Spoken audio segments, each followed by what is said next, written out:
Amatendekero ageetabye mu muzannyo guno mubadde Makerere University, Mubzi ssaako ne Kyambogo University.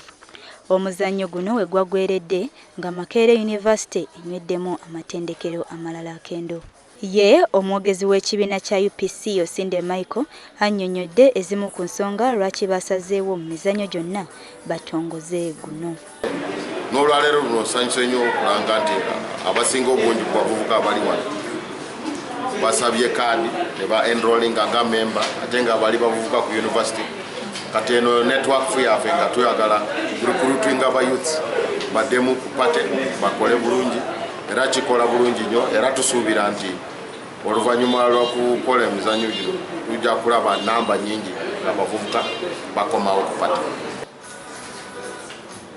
Ate omusazi w'empaka za Scrabble Christopher Ntege mu kiseera kye kimu nga ye muwanika mu kibiina ekitendeka Scrabble annyonnyodde obumu ku bukodyo bw'omuzannyo guno.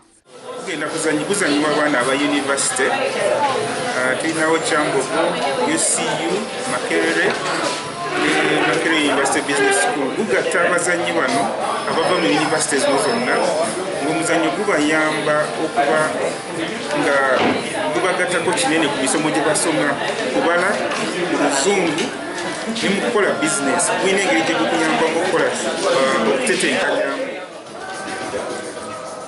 UPC yakkiriza nti omuzannyo guno tegugenda kwongeza abantu mu kibiina kyokka wabula n'okubakuuma nga bali bumu. Joyce Namitala, WBS TV, Kampala.